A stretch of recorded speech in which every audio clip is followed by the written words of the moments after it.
সেই বিখ্যাত কালাভুনাটা তৈরি করছে। চলুন সামনে যাই, গিয়ে দেখি কি হয় তিনি আসলে এটার প্রক্রিয়াজাতকরণ করছে। আসসালামু আলাইকুম, ভালো আছেন? আমরা এসেছি আপনার একবারে মেন শহর থেকে, কিন্তু আমি জীবনে প্রথম এসেছি কালাভুনা খাওয়ার জন্য। তো আপনি তো হানিফ মামা না নাকি? ছোট ভাই। আপনার নাম কি? ও, হানিফ মামার ছোট ভাই মানিক মামা, তিনি আজকে রয়েছে। আমরা আজকে হানিফ মামাকে দেখতে পাইনি। তিনি কি আজকে নাই নাকি? বাসায় আছে। তো সমস্যা নাই, হানিফ মামার ছোট ভাই মানিক মামাই আমাদের আজকে খাওয়াবে নহাটার বিখ্যাত হানিফ মামার কালাভুনা। মামা এখন তো তৈরি হচ্ছে নাকি? তৈরি করছেন আবার। আর এটা কি সকালবেলা আপনারা রান্না করেছেন নাকি? সকাল 9টার দিকে, সকাল 9টায় রান্না করেছে দেখতেই পাচ্ছেন। তো আপনাদের প্রতিদিন কেমন, তার মানে কয়টার মতো একটা পুরো একটা গরু লাগে কি নাকি? আর হাটের দিন বাদে নর্মাল এরকম 30 কেজি 25 কেজি। তার মানে প্রতিদিন প্রায় মনে করেন গড়ে 30 থেকে 25 কেজি আপনাদের বিক্রি হয় নাকি? 25। আচ্ছা, এ দেখতে পাচ্ছেন হানিফ মামার ছোট ভাই মানিক মামা সুন্দরভাবে এই যে কালাভুনাটা তুলছে। কালাভুনার চেহারাটা দেখেই কিন্তু প্রাণটা জুড়িয়ে যাচ্ছে। আর পুরো পরিবেশটা হচ্ছে গ্রামীণ পরিবেশের মতো দেখতেই পাচ্ছেন। হাটে মনে তো নিচে বসে খায় নাকি? এখন আপনারা উপরে করেছেন না, কিন্তু নিচেই মূলত গ্রামীণ পরিবেশ ভালো লাগে।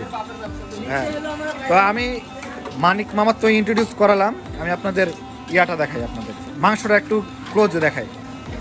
এই দেখতে পাচ্ছেন, এটা কি মামা তৈরি হচ্ছে নাকি? তার মানে এটা লাল থেকে কালো তৈরি করবেন। আর আপনাদের মশলাটা কি দেখাতে পারবেন? এই যে এটা হচ্ছে সেই ইউনিক মশলা। হ্যাঁ, এই দেখেন সেই ইউনিক মশলা। এই মশলাই মূলত কালাভুনায় দেওয়া হয়। আর দেখি একটু লাইটে ধরো, দেখতে পাচ্ছেন এই মশলায় যত প্রকার জাদুকরি তার মানে পদ্ধতি রয়েছে, এই মশলাই মূলত দিয়ে এটা টেস্টটা একবারে ডিফারেন্ট বানাচ্ছে। কিন্তু দেখতে পাচ্ছেন এই মশলায় কি কোনো কেমিক্যাল আছে? একবার বাড়িতে তৈরি না আপনাদের?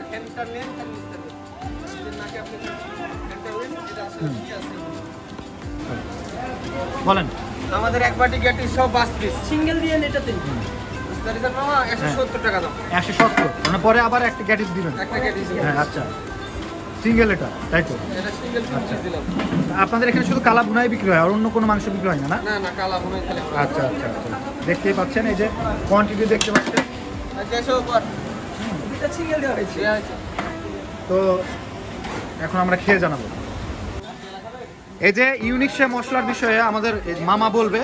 বলেন তো মামা, এই তার মানে এই মশলাটার মধ্যে কি এমন রয়েছে যেটা কারণে স্বাদটা আলাদা হয়ে যায়? সাধারণভাবে যেভাবে সাধারণ মশলা যেভাবে মানুষে দিয়ে খায় সেভাবেই আমরা এটা বাড়িতে নিজে বাড়িতে তৈরি করেন? হ্যাঁ, আচ্ছা। আর এটা আলাদা একটা ঘ্রাণ রয়েছে, তাই তো? এটা আপনি নিয়ে যে পলিথিনে রাখবেন তাও গোটা ঘরেই ঘ্রাণ হয়ে যাবে। বুঝতেই পাচ্ছেন যে এই মশলাটা রুমের মধ্যে রাখলে পুরো রুম নাকি তার মানে গন্ধ হয়ে যাবে, সুন্দর একটা ঘ্রাণ বের হবে। তাহলে এটা যদি তার মানে মাংসে দেওয়া হয় তাহলে মাংসটা কত টেস্টি হবে বোঝা যাচ্ছে। হ্যাঁ, তো মামা আমরা তাহলে বসি নাকি? বসি। হ্যাঁ, আর এই যে এখানে দেখতে পাচ্ছেন গরম গরম ভাত এখান থেকে তুলে দেওয়া হয়। এই যে এবার সার্ভ করছে, দেখতে পাচ্ছেন। আজকে অফ ডে না, তাও দেখেন কত লোকের ভিড় দেখতেই পাচ্ছেন। আমাদের জনি ভাই বসে গিয়েছেন খাওয়ার জন্য। হ্যাঁ, জনি ভাই একটা সুন্দর একটা রিভিউ দিবে খাওয়ার পর। হ্যাঁ, দেখতেই পাচ্ছেন।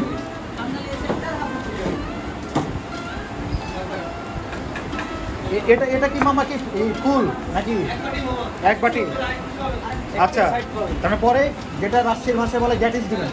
আচ্ছা, এই যে আমাদের এখন জনি ভাই খেয়ে জানাবে যে হানিফের কালাভুনাটা আসলে কেমন। ভাই আপনি একটু টেস্ট করেন।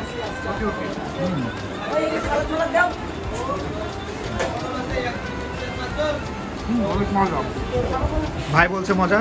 তো ভাইয়ের খাওয়া দেখে আমি আর নিজেকে সামলাতে পারছি না, জি ভাই জল চলে এসেছে। তো আমি বসে পড়ি, আমিও খেয়ে আপনাদের জানাবো যে কেমন লাগছে। বাসার ভাই এখানে খাওয়ার পরে কেমন লাগলো? আপনার মতামতটা একটু দিবেন।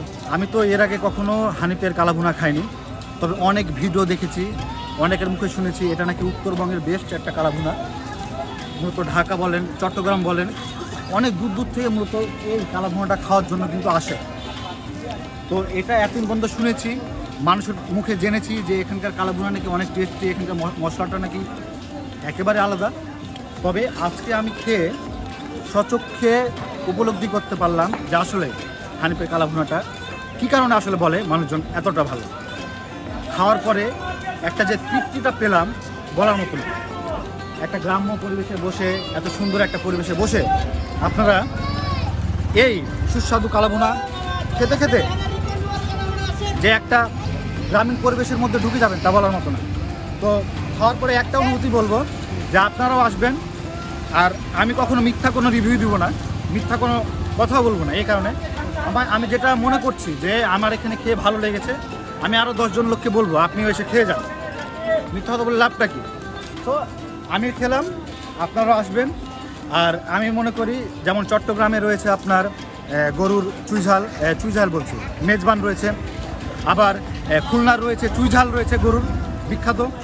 আমি মনে করি এটা উত্তরবঙ্গের, এক কথা রাজশাহীর এটা হচ্ছে কালাভুনা, বেস্ট কালাভুনা, এটা বিখ্যাত এদিক দিয়ে। ওকে।